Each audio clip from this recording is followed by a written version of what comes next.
The following is a Comfortably Zoned Radio Network production.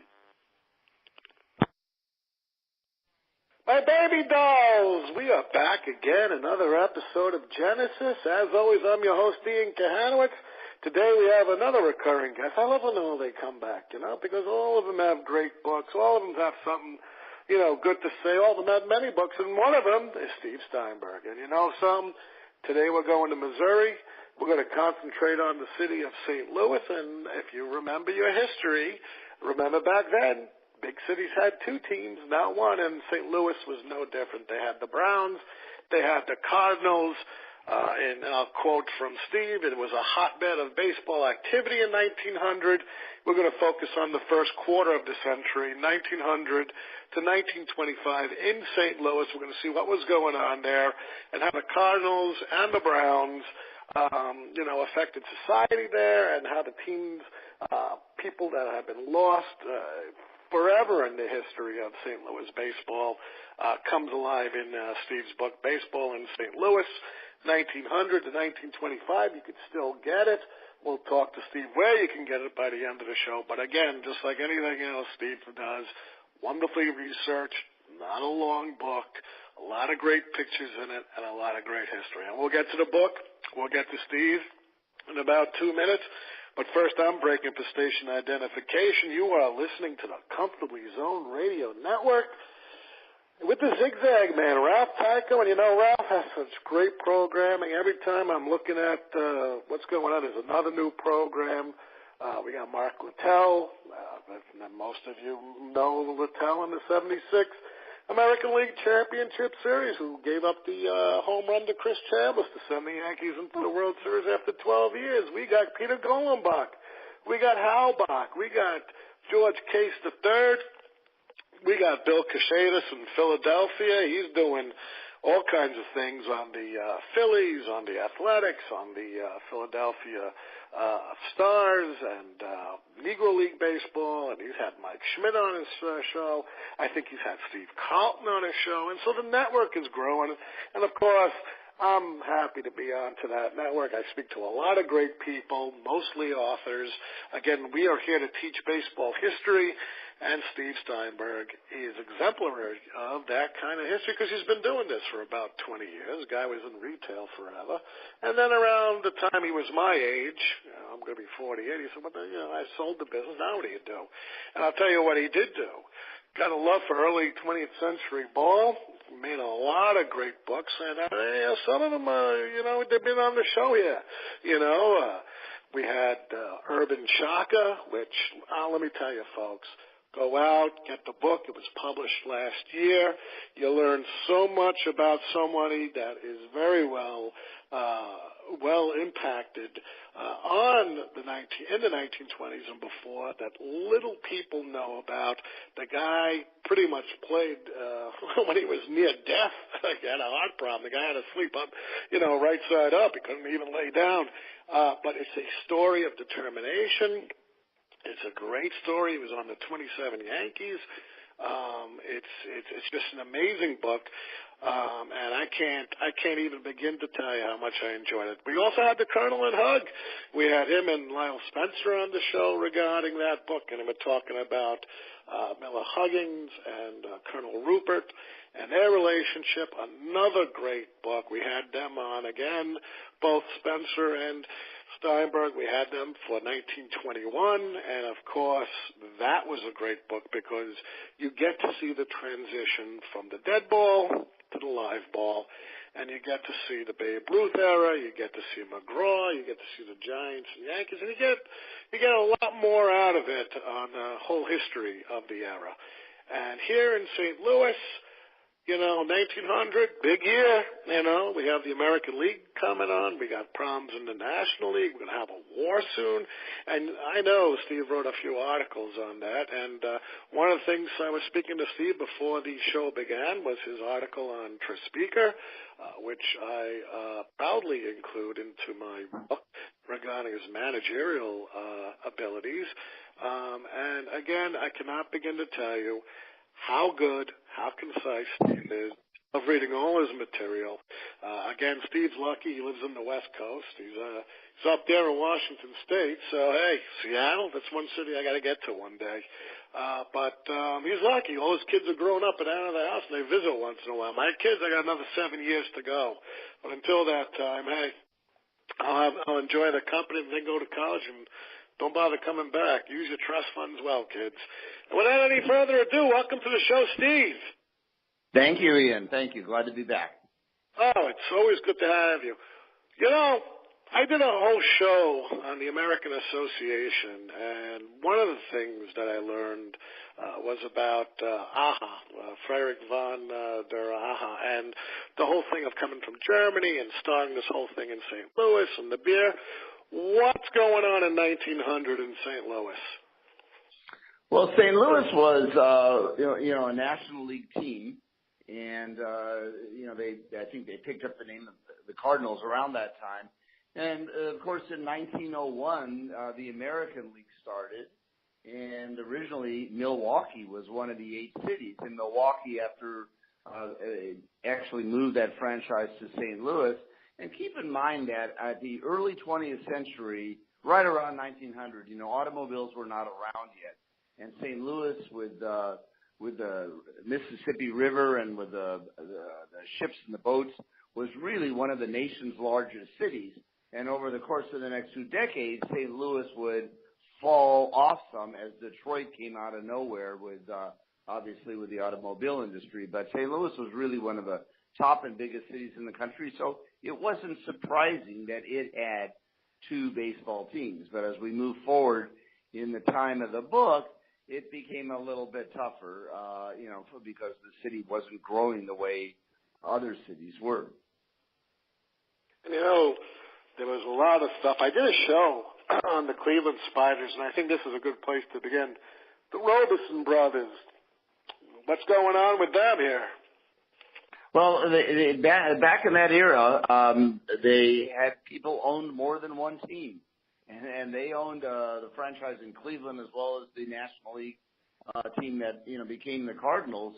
And in the late 1890s, they had one season where they moved all their talented players from Cleveland to St. Louis. And the Spiders, you probably have their record there, much worse than the first year of the expansion New York Mets. So at the time that the owners, the Robeson brothers, stripped that team thinking, well, let's make a lot of money on a good team in one place rather than maybe 2 average teams, and they would get away with that. They were able to do that back then.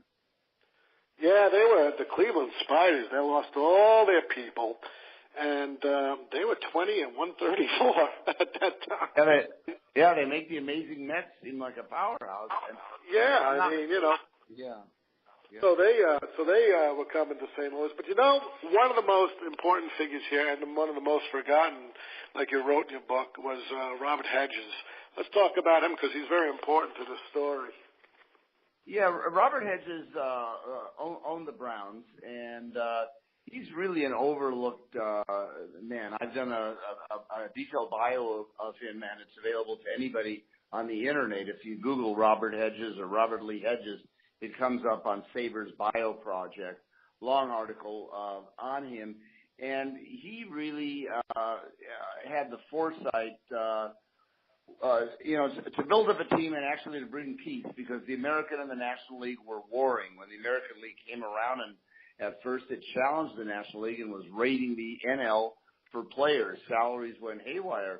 And I've written a detailed article about this, but actually Hedges signed a young pitcher by the name of Christy Mathewson, and it really was an ironclad contract. Mathewson even took an advance, and this is, I think, in the summer of 1901 or during 1902, and Hedges actually let Mathewson go back as part of the settlement when the 2 leagues basically came together in early 1903 because players were just making too much money. So once the 2 leagues settled, salaries could be controlled again because players were not free agents back then. But Hedges felt that if he hadn't given Mathewson back, the 2 leagues would have not settled for peace. And so the New York Giants and John Brush got this young pitcher who went on to some very special things.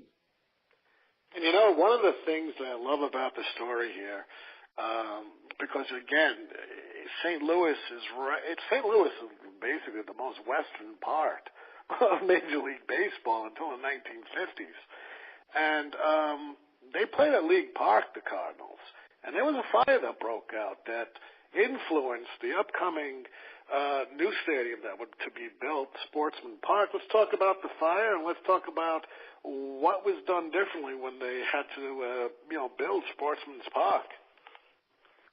Well, in the late 1800s, very early 1900s, ballparks were built out of wood, and that would change around 1909 with Forbes Field, and then other new ballparks, of course, came in, whether it's Fenway, and of course Wrigley was had a different name during the teens.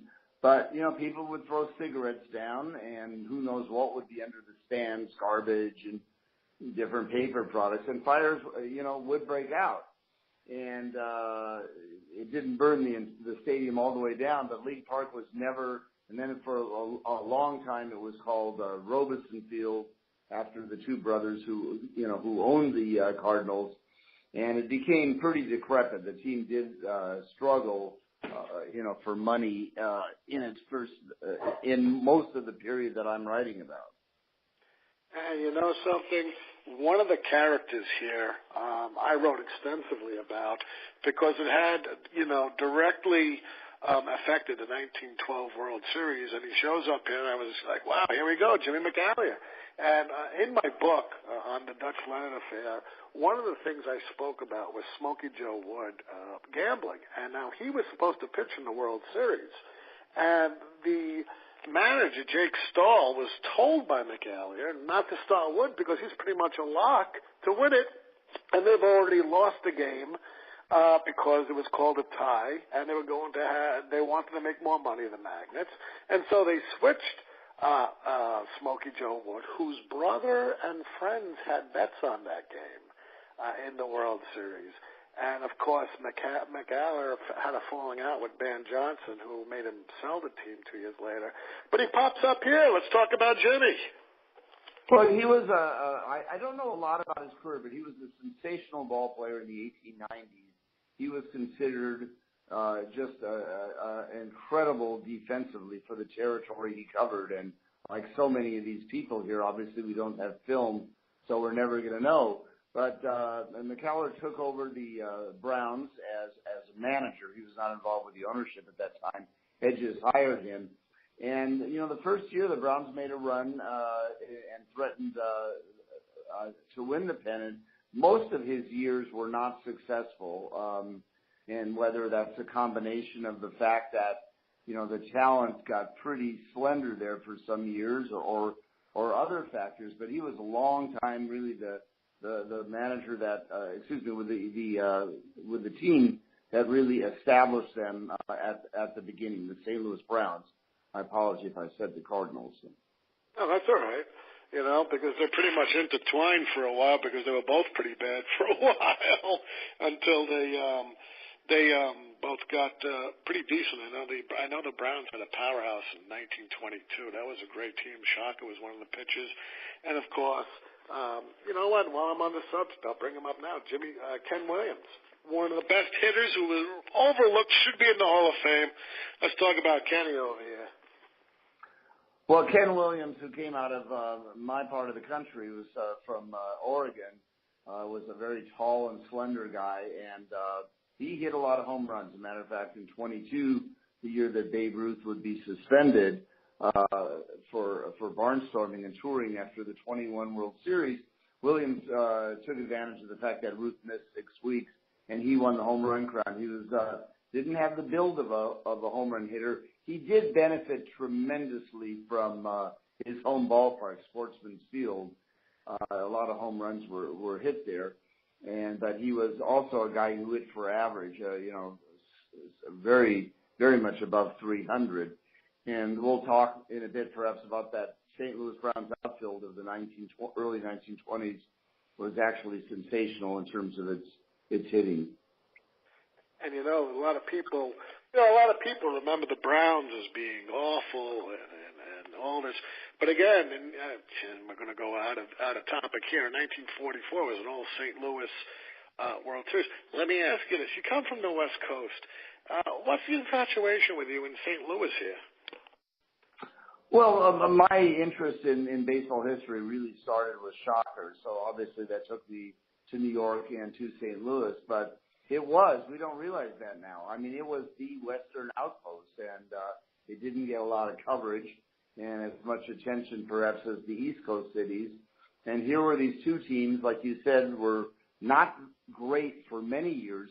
But if you look over the first quarter of the 20th century, and you look year by year, the Browns were not only the better team many years, but also drew far better. And the Cardinals were really struggling. They had some serious financial problems, and we can go a little bit into the irony of how the Browns may have saved the Cardinals when they were struggling that much. But the Browns were really the better of the two teams many of those years.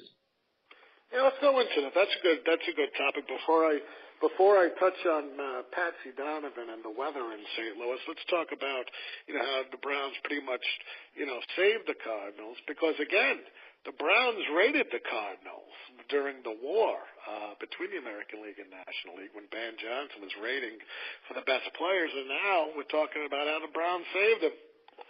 Well, it is interesting. Just to fill in a bit of the blanks, Robert Lee Hedges is still the owner of the Browns in the mid-teens, and there was a third league that tried to get established, the Federal League.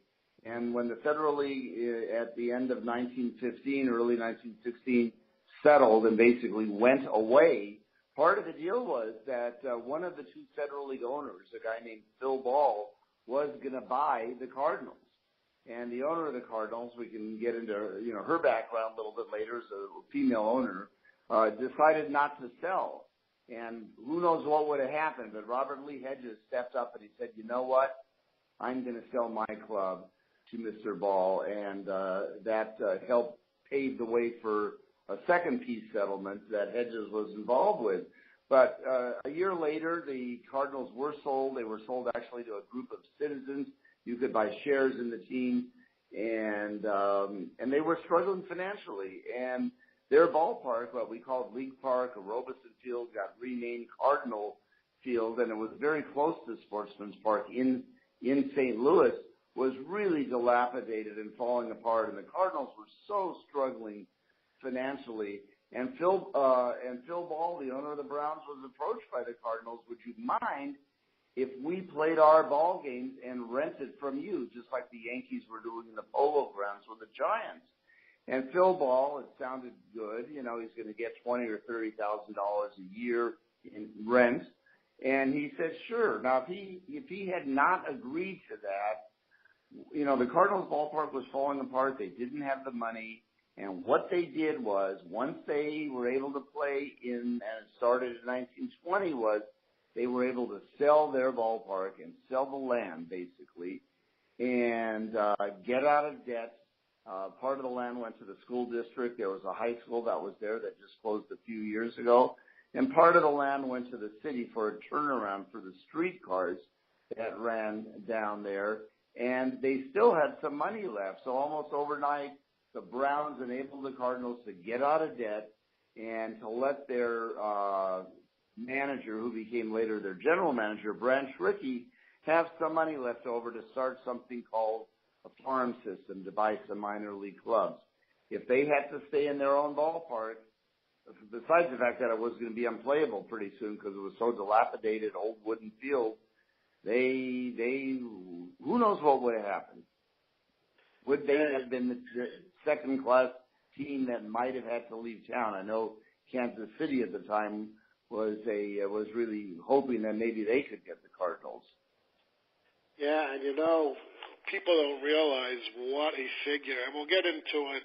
If not today, we'll get into it on another show because there's just so much to talk about with the St. Louis teams. I've seen us going for two shows. Phil Ball was so instrumental in St. Louis And, the whole thing started, and we'll get to the Federal League right out of that Federal League. And, you mentioned names that a lot of people don't know about.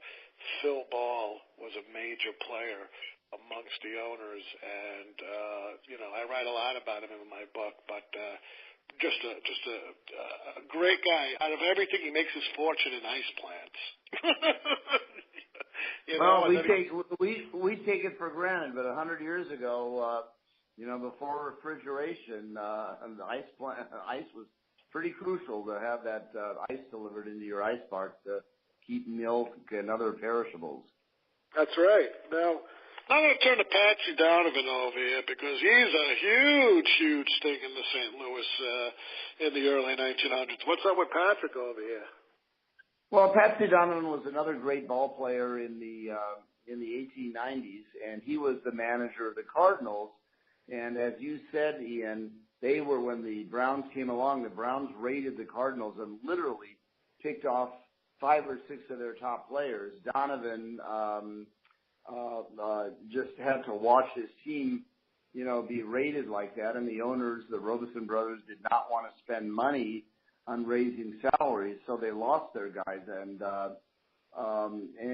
so Donovan was left with a very weak team, and was managing the Cardinals those early years, and they were near, if not in the basement of the National League. And also one of the best pitchers of the era started here in St. Louis, Mordecai Minor Brown, three-finger Mordecai Brown over here. Yeah, he was a young pitcher, and it is sort of ironic. People, sometimes you have a trade, and at the time it doesn't seem like anything. They traded away Brown after his first or second year because they figured they needed a name pitcher. Well, Brown wasn't a name at the time, and there was a guy named Jack Taylor over with the Cubs. He had won 20 games, and he actually did come over to St. Louis, and I think he won 20 games his first year with the Cardinals. But as so often happens, he was near the end of his career, and Brown went on to be one of the the great pitchers of all time for the Cubs. So sometimes people mention that Lou Brock trade where the Cardinals took advantage of the Cubs. But if you look at a 100-year picture, the Cubs obviously perhaps that was payback for the fact that they got Mordecai Brown from the Cardinals, more than a half century earlier. Yeah, and I tell you, all these people that, as I turn the page, I just jump right off. Jesse Burkett, besides Cobb and Hornsby, who had back-to-back 400 seasons, here's a guy that tore it up in the 1890s, Jesse Burkett. Right, and then he finished his career, in St. Louis. Again, an incredible hitter in the 1890s, also in the Hall of Fame. Yeah, Charles Babe Adams, another big one of the best control pitchers of all time. There were a lot of pitchers a lot of players it happens. They start in one place, and Babe Adams was in St. Louis, and ended up obviously becoming a very famous pitcher for the Pittsburgh Pirates for a very long time. Let me ask you about the climate in St. Louis, because one of the things I'm always hearing, and I've never been to St. Louis, so that's one of the places I got to go is to Busch Stadium too. It's one of the hottest places to play in the summer. Now, looking at Arlington and looking at Atlanta, and looking for me, anything on the New York City is hot. So, how bad is it playing in St. Louis? Well, I've been there, but I certainly don't live there, so I can't, and I'm not an expert weatherman, but unlike a place like Arlington, the humidity is severe. You've got the big rivers right near there. And for many years, there are people, when neither the Cardinals or the Browns were winning, some sports writers would say the reason why they weren't winning was because the weather was so humid there. We take things for granted nowadays, with air conditioning. Back then it didn't exist. I had a dear friend who I got to know in the early 2000s by the name of Gene Carson, and Gene lived to be 97 or 98 years old. And he would remind me as a kid, when he would take a train, and imagine that it's just humid and it's just roasting, and you're in this train car, and you cannot even open the windows, because if you open the windows, then the soot from the coal comes in, and you can't breathe, and you're covered with black dust. And it obviously is draining. I think there's more to why those teams didn't win than that, because 1 year out of my book, in 26, the Cardinals finally did win the World Series, but up until 26, they became the only city in the major leagues that did not have, in modern times, that century, a pennant, after the Washington Senators finally won in 24 and 25. Yeah, I mean, go ahead, Steve. No, go ahead. Yeah, I mean, it was hot. I mean, it's hot in St. Louis, and right in the middle of the country. You know, you got all that stuff, and I always say, how do these guys? You know, I was speaking to Kent Murka the other day, and he pitched for the Orioles and the Braves and the Reds. And I asked him, I said, look, it's 40 degrees and snow in here. He's like, I'd rather be playing in 40 degrees and snow than 140, like some of the games I had to deal with. 140 on the field. Yeah, and of course in St. Louis, the two teams now, starting in 1920, were sharing Sportsman's Park, so that field, was almost always in use. And of course, fields weren't like they are now, perfectly manicured, and there was a lot of accounts back then that because the field even didn't have a chance to rest, they would fertilize the field, and oftentimes, even during games after they would water the field, there would be this white cloud, which was basically the fertilizer, which obviously wasn't too healthy to breathe in, but they need to do that for the field because it hosted the two teams, and during games you'd have the players on the field with this powder that would be rising from the field. Let me ask you something. Charles Kid Nichols, he was a player manager, and of course he's one of the best all-time pitchers in baseball history. How do you think he stacks up as a manager, besides his playing, because his playing was amazing? Yeah, he was only a manager for a short period of time, so I don't really, and I don't have, a strong opinion or a way of evaluating him. I mean, it brings up the bigger question, do the players make the team? Does the manager make the team? But he obviously had a bad team, and there was another very famous baseball guy by the name of John McCloskey, who's considered so fundamental in starting so many minor leagues, and he too did not have success with the Cardinals. But again, the talent after the Browns had raided them simply was not there. And one of the most controversial figures at the time in the early 20th century was Jack Taylor. Now, if I'm familiar with Jack Taylor, he surfaces again, this time with Hal Chase later on, but he was one of the most notorious gamblers at the time. Yeah, and Major League Baseball had some suspicions. He was investigated, and Taylor, as so often, baseball tried to avoid facing up, to the gambling problem until it exploded after the Black Sox in the 1919 World Series. And Taylor was the guy that came over, in the Mordecai Brown trade. And like I said, he was at the end of his career, and when he was in Chicago, he left a trail of suspicion, no question about it. Now, when Smokey Joe Wood was interviewed in the mid-1960s, for the Glory book over there, the Glory of Their Times, Ritter over there left out half the conversation, did not publish it. I was fortunate enough to get that portion from Notre Dame, which I have on my computer, and he mentions Jack, that Hal Chase, when they were teammates, Smokey Joe Wood and them, he introduced him to Jack Taylor, and he could not believe he was like the ringleader. People were just coming in and making bets and going out, and he would collect all the money. Well, you know more about him than I do, and Larry Ritter wrote that wonderful book in the early '60s when he met with ball players, and the full tapes are at Notre Dame, and of course you don't get the full tapes, but I urge if somebody wants to find out about this era to get the multiple. There's a CD set, and so you're able actually to hear the ball players talking, and I don't think it would be the complete thing that you got at Notre Dame, but it's really a treasure. And many people have said that book, The Glory of Their Time, is the greatest book that was ever written on baseball, that if you have to pick one book.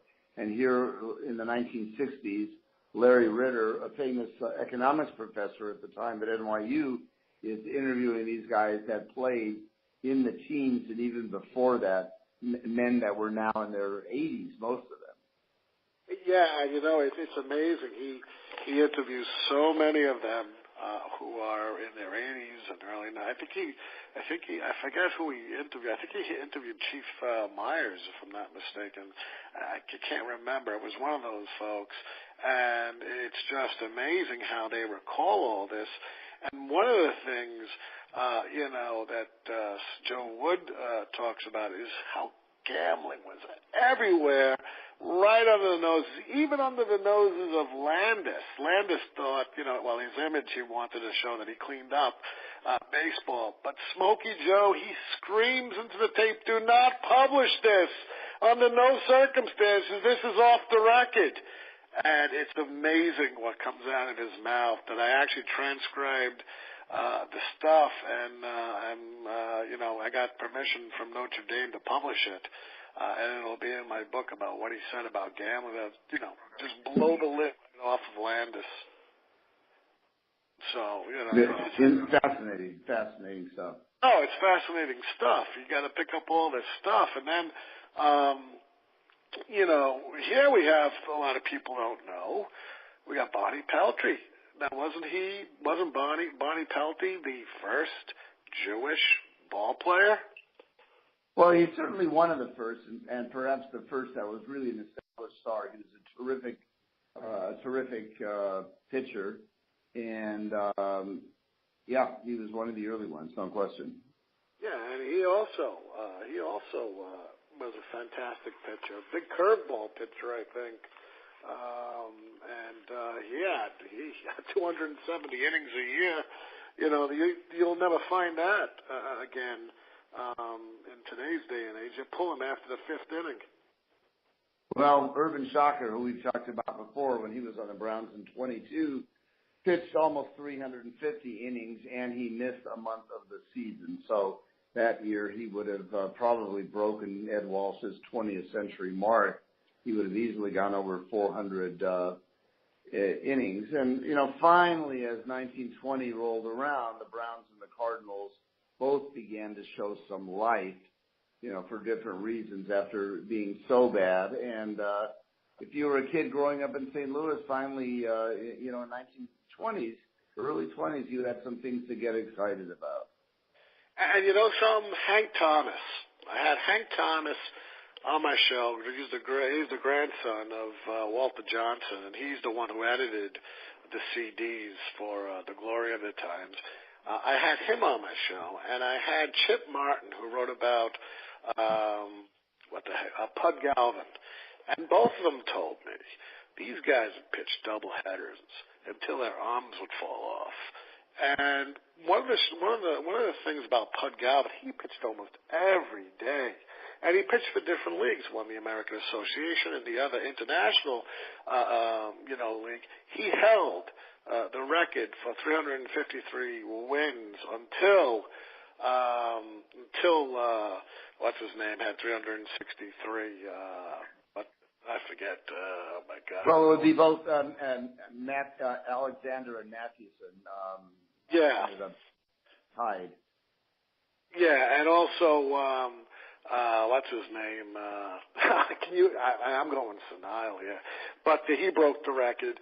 But if counted from the International League, which would be 50 wins Pud had, which the Major League Baseball don't recognize, he would have been the third 400-game winner because of the after Cy Young and Walter Johnson.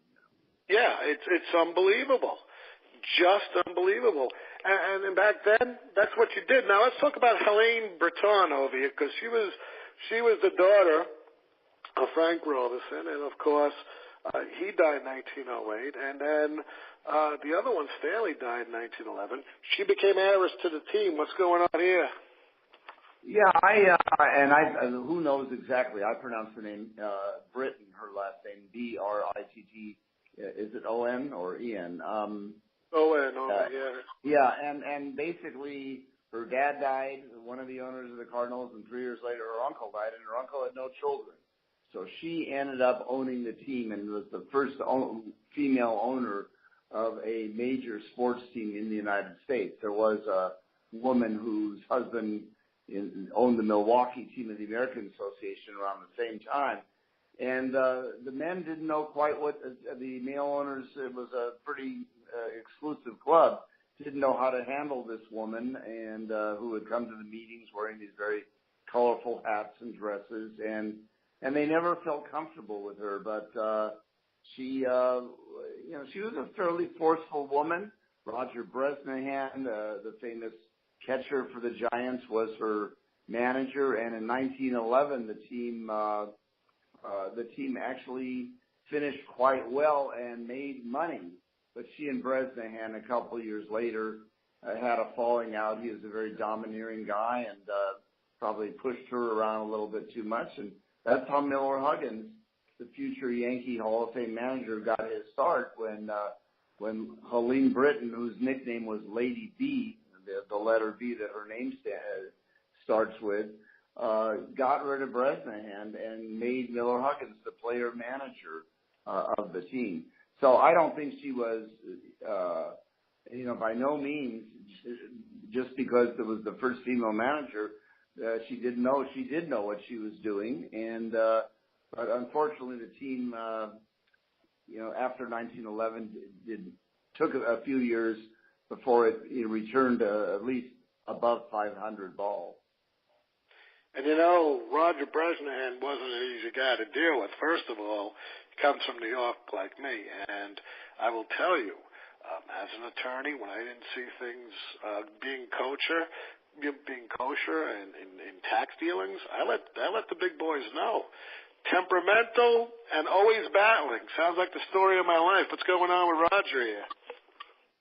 Yeah. I mean, described as the bull in a china shop, and it's very interesting because he tried to get rid of Miller Huggins in a trade, probably realizing that this Huggins guy is a very bright guy and could potentially take his job. Ultimately, he did. Huggins did not undermine him, but Lady B, they basically vetoed the trade, and perhaps already, in 1912 when it came up, she was already thinking she wanted to have Miller Huggins around. But Bresnahan tried to actually buy the club from her, and she refused. And so she continued being the owner until 1917. And the scout here, Dick Kinsella over here, he liked Bresnahan, I think, but he did most of his work for the Giants. But what was his time and stay for the Cardinals as he scouted him? Yeah, I'm not real familiar with that. And Dick Kinsella is a very famous scout. And when Roger Bresnahan was let go by Lady B, Kinsella left also, and that obviously didn't help the club long term. And but very quickly, the Huggins got a new and a very good scout who would go on to a long career, including with the New York Yankees by the name of Bob Connery. But it was an interesting team in transition with a lady owner and moving from Bresnahan to Huggins. And my last question here, because time's going to be running on us in about 5 minutes.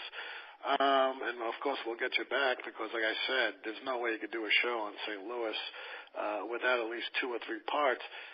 One of the biggest scandals of the dead ball era was Jack O'Connor, because first of all, I'll let you tell the folks what the Chalmers Award was, and then I'll let you talk about the whole thing between Ty Cobb and Nat LaJoie over here.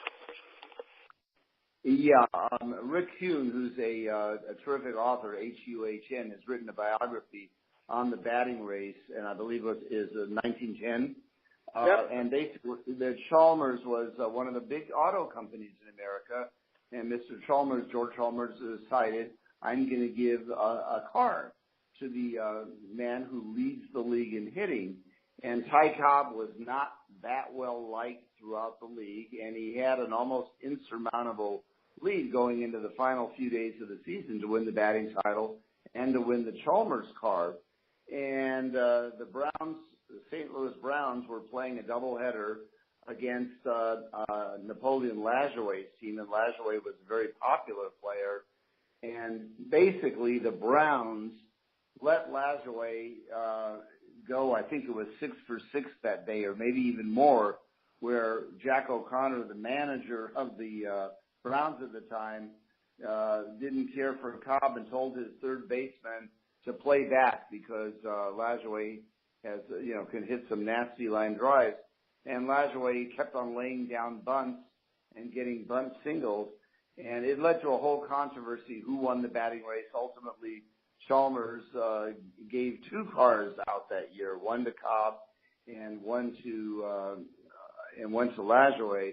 And there was a lawsuit involved because O'Connor was fired, and actually Rick Huhn goes into that controversy, including the law, the legal case. Like you, Ian, he's a retired attorney, or he is retired. I'm not sure if you're a retired attorney.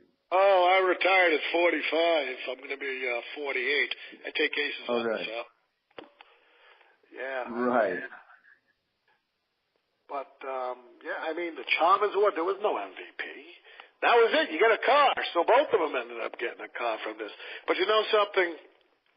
It's very interesting because both Ty Cobb and Lajoie, in 1902, Lajoie challenged the reserve clause, because that whole thing happened with him when he was traded, and this property and all this.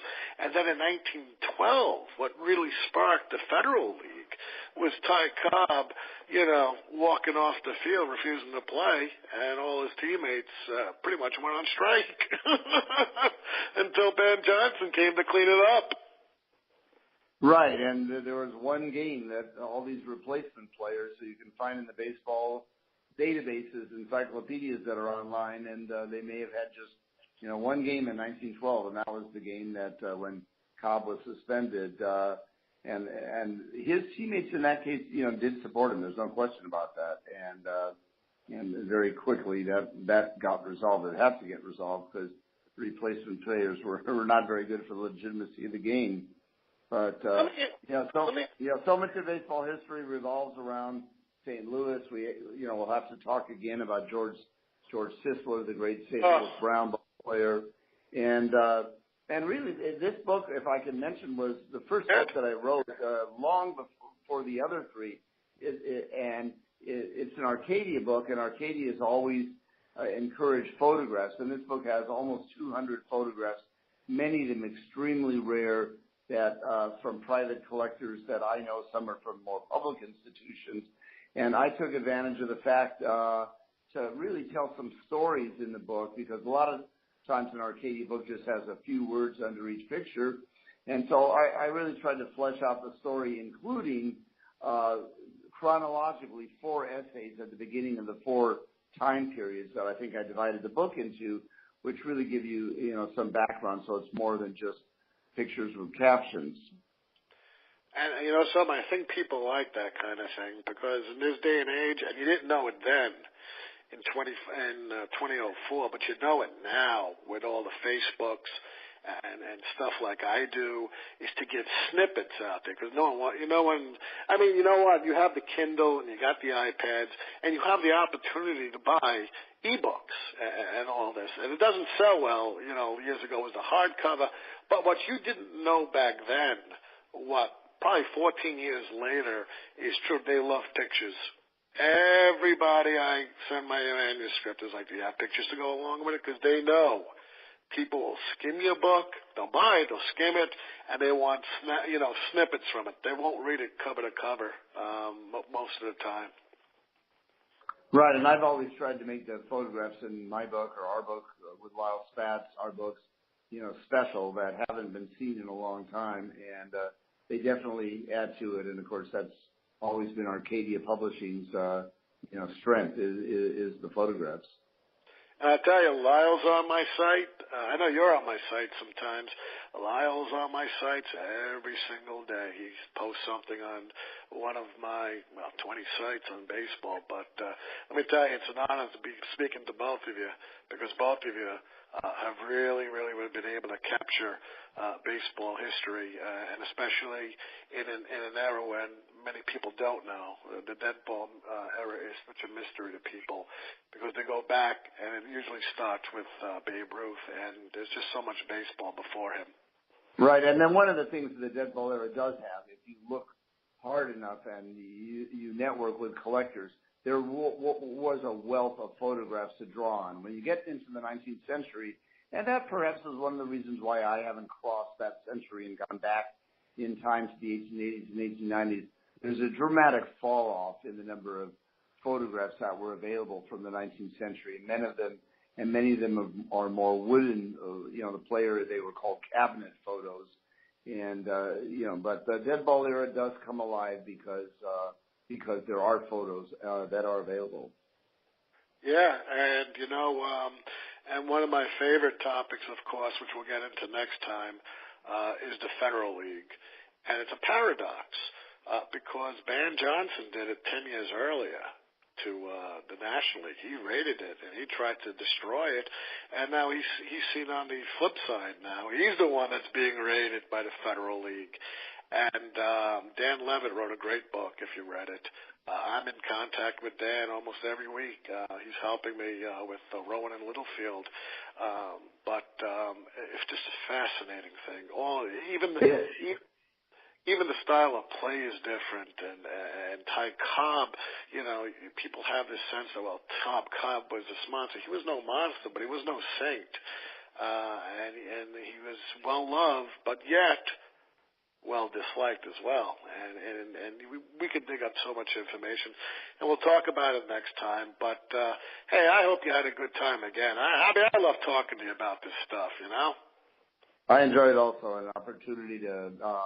As for Larry Ritter, the title of his book, The Glory of Their Times. We're talking about these ball players. Many have been forgotten, but we're capturing them in the glory of their times.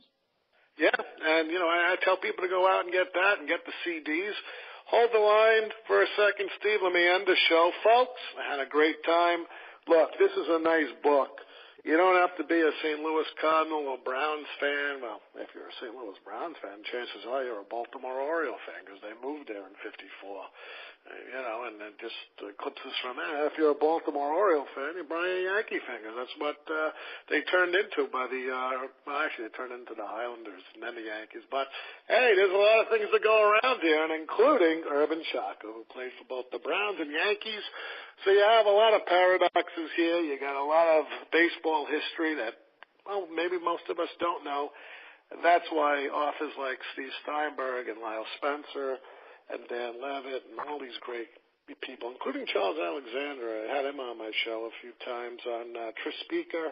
I know he's been criticized with his Ty Cobb book, and I spoke to him about that. But you guys bring the dead ball era alive. It's very important. Folks, go out, get baseball in St. Louis. I'll tell you what, go out there and also get Urban Shock. And let me ask you this, Steve. Can they come directly to you to buy the book? And maybe you would throw in an autograph or two. Well, I can. My website is stevesteinberg.net, and some people, I'm not equipped to have massive amounts of books that I'm shipping, but yeah, if somebody wants to have it, they can reach me through the link on my contact page on stevesteinberg.net. If you go to Steve, the book should be available, through Amazon. Again, Arcadia Publishing, by the way, has done many team books, and like I said, I think I have more copy than the average Arcadia book, but still a wonderful source of photos. and they've had a baseball series. I think they've got over 50 books, whether it's baseball in Rochester or some of them are minor league, towns, and really the pictures span the history of that city's baseball. Now, I know you also have events, and I know you've been busy lately, but like last year you were on Brian Kenny's show, you were at the Book Expo in New York City at the Jacob Javits, you've done Bergino Baseball Clubhouse. What's going on this year? Have you figured out a schedule where you'll be going? Well, it depends where you are in the writing and publishing of books. Lyle Spatz and I are starting to work on a book, so right now people ask me, oh, you haven't been in New York in a while. Well, I go to New York for two reasons. One is I spend a lot of time researching, doing microfilm the old-fashioned way. And the other one is when a book comes out, to promote it, because it oftentimes revolves around New York. But it happens that we're just starting the writing process of a book where I don't go to New York. I actually go to some faraway places, try to get away for a few days here and there. I was in the rainforest. I was in the mountains. Come back to Seattle with my family and other things, and then disappear again for a week. And I'm off to chasing the aurora next week, which is Northern Lights. So I'm heading to Alaska for a week of writing. So don't have a schedule yet. Right now the focus is let's get rolling on the next book. Hey, you know what? Your work is, second to none. I love it. I know my fans out there, anyone who listens to my show always says, love the books. And, of course, all your books are usually nominated for the Seymour Medal, including, didn't you win the Seymour Medal with 1921? We won the Seymour for 21. Shocker was just awarded the Society for American Baseball Research Award. And, which is, always nice to get the attention. Not that I get the attention, but Shocker deserves the attention, because ultimately what Lyle and I write about, and certainly I can speak about it, is I am writing about baseball, but ultimately I'm telling stories about people. It's a game of people, and I've always been drawn to those stories, not as much, the numbers end of it. The people end of it is what turns me on, and trying to bring back people that have been forgotten. I mean, we talk about these people that nobody heard of, and the irony is that while they were playing, you could probably stop a 10-year-old kid on the street, or a few of them, and they'd all know who Urban Shocker was. But time goes by, and people, you can only remember so much. Yeah, I had somebody on my show, and as I was talking, he was telling me about, and I forgot who it was. I said, he's a lot like Urban Shocker. I said, and he said, who the hell is Urban Shocker? He looked it up. He's like, you're absolutely right. I said, well, I had Steve Steinberg on my show, read his book, and I'm like, now I'm well-equipped, well-versed in Urban Shocker. Steve will get you back on the show. I'll send you out an email. Hold the line for a second. Folks, always have a good time with Steve. Go out, get the book, go get Urban Shocker. It's still snowing out here up in Boston and most of the northern. Until that time, you can go outside, do some reading, do some research. You'll be happy you did. As always, I'm Ian Kahanowitz. I'm in for the Comfortably Zone Radio Network. We all thank Steve for being gracious enough to come onto the show. And in the immortal words of one of my heroes, Edward R. Murrow, good night, folks. Good luck. We'll see you next time. Thanks, Ian.